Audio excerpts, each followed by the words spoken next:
नई परख के राष्ट्र मुद्दा कार्यक्रम में आप सब लोगों का स्वागत है। रोज की तरह ही हम आज भी प्रोफेसर अभय कुमार दुबे से बातचीत करेंगे देश की राजनीति के बारे में। आज के दिन देश में घटी राजनीतिक घटनाओं के बारे में एक समझ बनाने की कोशिश करेंगे। अभय सर नमस्कार। नमस्कार। एक नेता है अशोक तंवर और मैं जब से उनको जान रहा हूँ मैं यही जान रहा हूँ कि अलग अलग पार्टी में घूमते रहते हैं। आम आदमी पार्टी में गए, फिर भाजपा में गए, आज फिर वो कांग्रेस में आ गए। उनके बारे में चर्चा इसलिए भी ज्यादा महत्वपूर्ण हो जाती है क्योंकि एक समय वो एक उभरते हुए दलित नेता माने जाते थे। आज आखिरी वक्त में शायद आखिरी चुनाव प्रचार की रैली थी तब वो कांग्रेस में शामिल हुए। उसके पहले कहा जा रहा था कि वो भारतीय जनता पार्टी की रैली भी संबोधित कर रहे थे। क्या ये माने कि कांग्रेस ने एक मास्टर स्ट्रोक खेला है जो दलितों का सम्मान नहीं होता है कांग्रेस के भीतर, या नैरेटिव चलाने की भाजपा कोशिश कर रही थी, उसका कांग्रेस ने बहुत जबरदस्त जवाब दे दिया है। भाई जिस वक्त अशोक तंवर भाजपा में शामिल हुए थे, उस समय मेरी समझ में नहीं आया था कि ये भाजपा में शामिल क्यों हुए। देखिए, राजनीति में अवसरवादी होना कोई बहुत बुरी बात नहीं है। अगर राजनीति में लोगों ने अवसरों का इस्तेमाल नहीं किया तो वो कहाँ इस्तेमाल करेंगे। राजनीति में तो आदमी या तो विचारधारात्मक रूप से किसी पार्टी में रहता है या राजनीतिक अवसरों का इस्तेमाल करता है। तो अगर किसी पार्टी अगर आपको अच्छे राजनीतिक अवसर की तलाश है तो भारतीय जनता पार्टी तो पिछले 1 साल से ही ऐसी स्थिति में नहीं थी हरियाणा में कि वहां पर कोई नेता जाए और उसको माना जाए कि उसने किसी अच्छे अवसर की तलाश की है, कोई अच्छा अवसर प्राप्त कर लिया है। इस दृष्टि से मैं कहूंगा कि अशोक तंवर अच्छे अवसरवादी भी नहीं है। अगर वो अच्छे अवसरवादी होते तो वो किसी भी कीमत पर भारतीय जनता पार्टी को पसंद नहीं करते। जो भी हो, कोई प्रलोभन रहा होगा जिसके तहत वो भाजपा में गए होंगे, या उनकी कोई महत्वाकांक्षा रही होगी या कुछ रहा होगा, इसकी वजह से उन्होंने भाजपा जाने का फैसला किया। ये बात सही है कि उन्होंने कांग्रेस में लौटने में काफी देर लगा दी। अगर यही काम वो 2-3 महीने पहले कर लेते तो उन्हें कांग्रेस में ज्यादा फायदा होता। बहरहाल, देर आए दुरुस्त आए। उनके कांग्रेस में आने से निश्चित रूप से कांग्रेस पार्टी को बहुत लाभ होगा और कांग्रेस दलित वोटों की जो गोलबंदी करने वाली है, जो बड़े पैमाने पर उसको गोलबंदी बड़े पैमाने पर गोलबंदी करने जा रही है, उसका भी उसको बहुत लाभ होगा। देखिए, आमतौर पर होता क्या है, अगर आप कांग्रेस का समीकरण देखें, राजनीतिक समीकरण देखें, जिसमें वो सत्ता और पार्टी दोनों को साधती है समीकरण, वो समीकरण क्या है?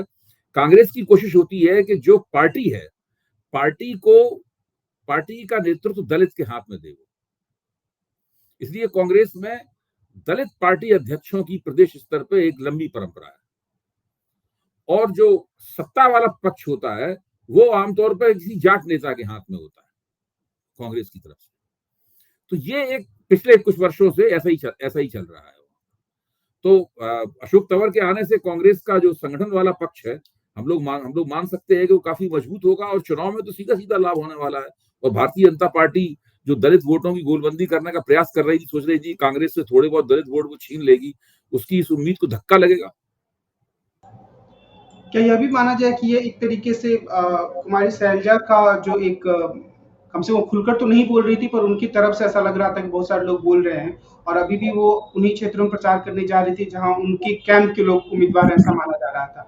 तो क्या ये कहें कि कुमारी सैलजा को एक तरीके से बैलेंस्ड करने की कोशिश की गई है कि सिर्फ वही देखिए, एक बड़ी कुमारी नेता। शैलजा कांग्रेस की बहुत ही पुरानी और प्रतिष्ठित अ, नेता हैं, और एक हो सकता है कि आगे आकर ऐसा एक दिन ऐसा आए जब वो अ, हरियाणा की कांग्रेस की तरफ से मुख्यमंत्री भी बने, भले ही आज वो मौका ना हो।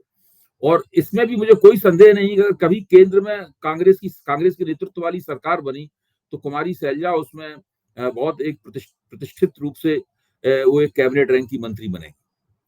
तो अशोक तंवर की तो उससे कोई तुलना नहीं है किसी भी तरह की। भले ही वो इस वक्त भूपेंद्र सिंह हुड्डा के कैंप के खिलाफ हों और उनके साथ राजनीतिक प्रतियोगिता पार्टी के भीतर कर रही हों, लेकिन अशोक तंवर तो उनका कोई रिप्लेसमेंट नहीं हो सकते, उनकी जगह नहीं ले सकते, या उनकी नाराजगी से जो कमी आई है उस कमी की भरपाई वो नहीं कर सकते। यहाँ तक कि अशोक तंवर भी अंततः कुमारी सैलजा के नेतृत्व में ही दलित नेता के तौर पर कांग्रेस में काम करेंगे। और ये भी कह सकते हैं कि अशोक तंवर की लोकप्रियता अभी तक मापी नहीं गई है, किसी भी चुनाव में साबित नहीं हुआ है कि वो अपने दम पर चुनाव जीतने या जितवाने वाले नेता है। ये आकलन भी सही है। नहीं, बिल्कुल सही कह रहे हैं आप, बिल्कुल सही कह रहे हैं। अशोक तंवर को तो अभी बहुत कुछ साबित करना है, और जिस तरह वो पार्टियां बदल रहे हैं उससे तो उनको उनकी आगे उनके राजनीतिक कैरियर की मुश्किलें और भी बढ़ सकती हैं। क्यों ऐसे व्यक्ति को हमेशा संदेह की निगाह से देखा जाता है कि पता नहीं कब छोड़कर चला जाएगा ये। प्रधानमंत्री ने आज दिन के आखिर में एक ट्वीट किया, एक्स पर उन्होंने अपनी बात रखी और यह कहा कि भारतीय जनता पार्टी की स्थिति अच्छी है और मुझे पूरा विश्वास है कि भारतीय जनता पार्टी तीसरी बार हरियाणा में सरकार बनाने जा रही है। उनकी इस जो पूरा मैसेज है उसको हम एक खानापूर्ति माने या उनके आत्मविश्वास के रूप में देखें? क्या भारतीय जनता पार्टी की आप संभावना देख रहे हैं हरियाणा के चुनाव में? देखिए, कोई भी नेता हो वो अंत तक कहता रहता है कि वो चुनाव जीतेगा। ये छोटे स्तर के नेता से लेके बड़े स्तर के नेता तक है। लोकसभा चुनाव में नरेंद्र मोदी या खुद उनका नेतृत्व दांव पे लगाता सीधे-सीधे क्या कहते थे? आप याद कीजिए, क्या कहते थे वो? अमित शाह क्या कहते थे? जब राष्ट्रीय स्वयंसेवक संघ के लोगों ने अमित शाह से पूछा एक मीटिंग में कि भाई आपका क्या हाल है? आपका चुनाव परिणाम कैसा रहेगा? अमित शाह ने कहा कि 325 से कम सीटें तो किसी कीमत पे नहीं आएंगी। ये उन्होंने राष्ट्रीय स्वयंसेवक संघ को अपनी चुनावी संभावनाओं की रिपोर्ट करते हुए कहा था। आप इससे अंदाजा लगा सकते हैं कि नेता लोग जब चुनाव में जीतने का दावा करते हैं तो उस दावे को किस रूप में लिया जाना चाहिए। मुझे अच्छी तरीके से याद है कि बिहार के चुनाव में अमित शाह ने कहा था कि फलानी फलानी तारीख को नीतीश कुमार 2015 की बात कह रहा हूं, वो अपने घर से निकलेंगे और राजपाल भवन पर राजभवन में रवाना हो जाएंगे इस्तीफा देने के लिए। क्या हुआ? भारतीय जनता पार्टी चुनाव हार गई, नीतीश कुमार शपथ लेने के लिए रवाना हुए। इसी तरह दिल्ली में ये कहते थे, शीला दीक्षित कहती थी अरविंद केजरीवाल के बारे में कि उनकी कहानी तो शुरू होने से पहले ही खत्म हो गई। ये कहानी किसकी खत्म हुई? शीला दीक्षित की खत्म हुई। तो ये सब तो नेता लोग कहते ही हैं, इस बातों पे हम लोगों को ध्यान नहीं देना चाहिए, इसमें से कुछ भी नहीं निकलता। एक बात यह भी कही जा रही है कि प्रधानमंत्री ने 48 घंटे पहले ही हरियाणा का मैदान छोड़ दिया। एक रैली उन्होंने संबोधित की थी कल और वो ज़्यादा झारखंड की तरफ जा रहे थे, दूसरे राज्यों की तरफ जा रहे थे। तो क्या इसे आप ये मानते हैं कि भारतीय जनता पार्टी के भीतर भी इस चीज़ का एहसास है कि हरियाणा में उनके लिए अनुकूल ज़मीन नहीं है अब? देखिए, प्रधानमंत्री को सबको पता है कि हरियाणा में भारतीय जनता पार्टी चुनाव हार चुकी है। इसीलिए अमित शाह का फोकस महाराष्ट्र के ऊपर है, नरेंद्र मोदी का फोकस झारखंड के ऊपर है। उनको लगता है कि भाई झारखंड में कुछ बराबर की टक्कर कम से कम हो सकती है। महाराष्ट्र में तो मुश्किल है बराबर की टक्कर होना, लेकिन मोदी जी को लग सकता है कि झारखंड में शायद वो चुनाव जीत लें, कुछ थोड़ी बहुत खोई हुई जमीन वो दोबारा प्राप्त कर लें, इसलिए झारखंड पे ज्यादा जोर दे रहे हैं वो। तो हरियाणा में तो भारतीय जनता पार्टी की समझ में आ गया है कि उसका क्या हश्र होने वाला है। योगेंद्र यादव का एक विश्लेषण काफी चर्चा में रहा है जिसमें उन्होंने ये कहा कि या तो कांग्रेस की हवा चल रही है या आंधी चल रही है या उसकी सुनामी भी आ सकती है। आप हरियाणा में कांग्रेस की स्थिति को किस रूप में देखते हैं आज जबकि प्रचार का काम मैं योगेंद्र जी के विश्लेषण से सहमत हूँ। हम्म, ये चुनाव पूरी तरह कांग्रेस का है, भूपेंद्र सिंह हुड्डा का है, कांग्रेस के कार्यकर्ताओं का है। और मैं तो ये मानता हूं कि जो गैर जाट वोट, गैर दलित वोट भी कांग्रेस को काफी मिलेगा। हवा जब आपके इतने पक्ष में होती है तो भारतीय जनता पार्टी का जो वोट समझा जाता है कि उनका वोट है, वो वोट भी उनको मिलेगा। राहुल गांधी इसीलिए अपना सारा फोकस जिसको खट्टर सैनी बेल्ट आप कह सकते हैं, या आप कह सकते हैं इसको जीटी रोड बेल्ट कह सकते हैं आपको। ये भारतीय जनता पार्टी का जो आधार क्षेत्र है, सारा फोकस यहीं पे रख रहे हैं ताकि इस बेल्ट के वोट भी कांग्रेस को प्राप्त हो, जो भाजपा का आधार क्षेत्र है। जी। कल के दिन मैं देख रहा था कि एक घटना की चर्चा बड़ी जोरों शोरों से हुई और मैंने देखा कि कई सारे टीवी चैनलों ने तो उसमें पूरा कार्यक्रम कर दिया। राहुल गांधी ने एक सभा में कहा था कि यहाँ की जलेबी मुझे बहुत अच्छी लगी और अगर यहाँ पर ज्यादा लोग काम करें तो जलेबी की फैक्ट्री से जो जलेबी निकलेगी वो दूर दूर तक चली जाएगी। फिर कांग्रेस के कुछ हैंडल्स को मैं देख रहा था जहां पर ये कहा गया कि जलेबी बनाकर दूर दूर तक भेजी जाती है और लोग उसको गर्म करके खाते हैं। मेरा सवाल ये है कि क्या अब इस तरह के विवाद राहुल गांधी से चिपक पाते हैं या नहीं, और दूसरा क्या इस तरीके के छोटे छोटे विवादों से चुनाव पर कोई असर पड़ता है? देखिए, जैसे कि एक हरियाणा के वरिष्ठ पत्रकार ने कहा है कि अगर कांग्रेस इस चुनाव में थोड़ी बहुत गलती भी कर दे, कुछ ऐसा बयान दे दे जो बयान बिल्कुल सटीक ना हो, कांग्रेस के अंदर बहुत पूरी 100% एकता दिखाई पड़नी चाहिए, वो एकता न दिखाई पड़े, जैसे कि शैलजा और उनका विवाद है, हुड्डा का विवाद है, तो इससे भी कांग्रेस की हरियाणा में चुनावी स्थिति पर असर नहीं पड़ेगा। क्योंकि वहां पे भारतीय कांग्रेस के पक्ष में हवा होने के साथ साथ में भारतीय जनता पार्टी के प्रति बहुत नाराजगी भी है।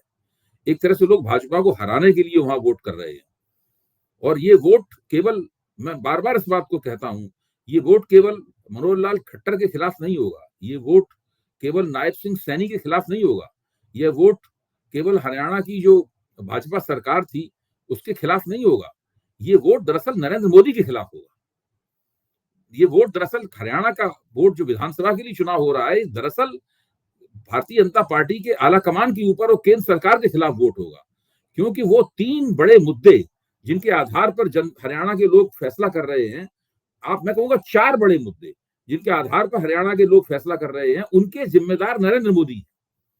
अग्निपथ स्कीम के भी नरेंद्र मोदी जिम्मेदार हैं, जो कृषि संकट है, किसानों की समस्याएं हैं, उसके लिए नरेंद्र मोदी जिम्मेदार हैं।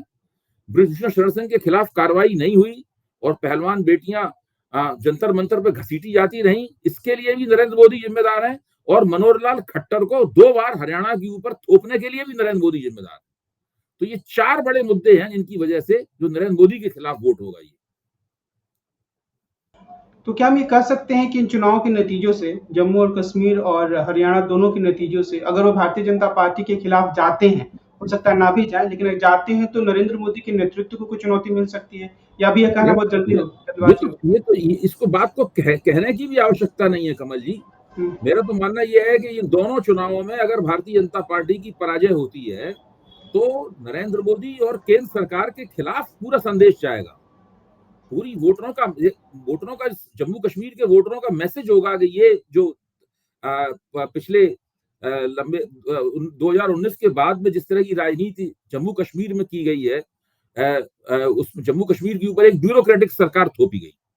जम्मू कश्मीर में राजनीतिक प्रक्रिया शुरू नहीं की गई जब तक सुप्रीम कोर्ट का आदेश नहीं आ गया और उसमें तारीख नहीं तय कर दी।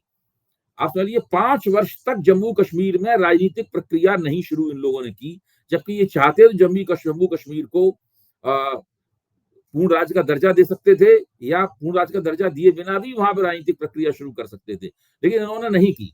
और ये संदेश भी आएगा इससे कि जब आप एक ब्यूरोक्रेटिक गवर्नमेंट थोपते हैं, नौकरशाहों की सरकार थोपते हैं, तो दरअसल उस सरकार को थोपने वाली जो राजनीतिक दल होता है उसके खिलाफ एंटी इनकम्बेंसी जमा होती है। क्योंकि उस राजनीतिक दल के लोग जो हैं वो ब्यूरोक्रेट्स के मोहताज हो जाते हैं, नौकरशाहों के मोहताज हो जाते हैं। राष्ट्रीय स्वयंसेवक संघ के लोग बगल में फाइल दबाए हुए, भाजपा के लोग बगल में फाइल दबाए हुए सरकारी अफसरों के बाहर बैठे हुए मिलते हैं वहां पर। ये चीज राजनीति करने की प्रक्रिया को नुकसान पहुंचाती है और जनता की निगाह में न केवल वो ब्यूरोक्रेट अपराधी होता है, बल्कि वो उसको ब्यूरोक्रेट को वहां पर बैठाने वाला व्यक्ति जो राजनेता है, पार्टी का प्रतिनिधि है, वो भी उसके निगाह में जिम्मेदार होता है। ये सब चीजें एक बड़े पैमाने पर एंटी इनकम्बेंसी तैयार करती हैं। दिल्ली के केस में भी हम लोग देख चुके हैं। दिल्ली में जब 2015 में चुनाव हुआ था तो भाजपा को जिस चीज की सजा मिली थी वो ये भी थी कि 2013 के 1.5 महीने के बाद में वहां पर एक ब्यूरोक्रेटिक गवर्नमेंट थोप दी गई दिल्ली के ऊपर। जो भारतीय जनता पार्टी और राष्ट्रीय स्वयंसेवक संघ के बीच में भाजपा के अगले अध्यक्ष को लेकर एक हल्की सी खींचतान की स्थिति बोले अगर वो है, तो क्या आने वाले जो नतीजे हैं उनसे राष्ट्रीय स्वयंसेवक संघ को थोड़ी और मजबूती मिल सकती है कि वो अपने अध्यक्ष को थोपे या अपने अध्यक्ष को नियुक्त करवा दे भाजपा में? देखिए, नतीजे कोई भी हों, नतीजे वैसे भी नरेंद्र मोदी के खिलाफ जाने वाले हैं, लेकिन अगर आप मान लीजिए नतीजे नरेंद्र मोदी के उतने खिलाफ नहीं जाते जितना हम लोग अंदाज लगा रहे हैं, राजनीति में कभी भी कुछ भी हो सकता है, उसके बावजूद भी राष्ट्रीय स्वयंसेवक संघ भारतीय जनता पार्टी के नेतृत्व को छोड़ने के लिए तैयार नहीं होगा। उसने संकल्प कर लिया है कि भाजपा के संगठन को उसे हस्तगत करना है और नरेंद्र मोदी और अमित शाह के शिकंजे से निकालना है। भारतीय जनता पार्टी पूरी तरह राष्ट्रीय स्वयंसेवक संघ के कहे में चलेगी, ये बिल्कुल उसने तय कर लिया है और ये जद्दोजहद जारी है। जद्दोजहद में अंत में फैसला इसी पक्ष में होगा। हरियाणा में कई और दल चुनाव लड़ रहे हैं, उसमें आम आदमी पार्टी भी है। क्या आम आदमी पार्टी का जो हरियाणा में प्रदर्शन रहता है उसका प्रभाव आने वाले समय में दिल्ली में भी पड़ सकता है, अगर उन्हें बहुत सीटें नहीं मिलती है, बहुत वोट नहीं मिलता है तो? मुझे नहीं लगता कि हरियाणा के चुनाव का और दिल्ली के चुनाव का कोई संबंध है। खुद अरविंद केजरीवाल को भी कोई दिलचस्पी नहीं है हरियाणा के चुनाव से उस संदर्भ में। अरविंद केजरीवाल की राजनीति का लॉन्चिंग पैड दिल्ली है। वो दिल्ली के चुनाव को भव्य तरीके से जीतना चाहेंगे, जिस तरह उन्होंने 2015 में जीता था और 2020 में जीता था। वो चाहेंगे कि उसी के आसपास दिल्ली की विधानसभा का नतीजा रहे। तो वो उन्हें ठीक है, वहां वो पार्टी चुन के चुनाव लड़ रही है। केजरीवाल जब जेल में थे और जब राहुल गांधी की तरफ से प्रस्ताव रखा गया था, तो केजरीवाल जी इस बात से पूरी तरह सहमत थे कि आम आदमी पार्टी को कांग्रेस से वहां पे सीटों का तालमेल कर लेना चाहिए। नहीं हो पाया, ठीक है, काफी दिन तक कोशिश की गई लेकिन नहीं हो पाया, वो अलग बात है। लेकिन उनका फोकस हरियाणा के ऊपर नहीं है। हरियाणा की राजनीति का दिल्ली पे असर भी कोई नहीं पड़ेगा। दिल्ली का चुनाव अलग था। मान लो हरियाणा में कांग्रेस भव्य जीत मिलेगी कांग्रेस को, उसको मतलब ये थोड़ी ना कि दिल्ली के अंदर कांग्रेस में अचानक पर निकल आए और हवा में उड़ने लगेगी, ऐसा कुछ नहीं।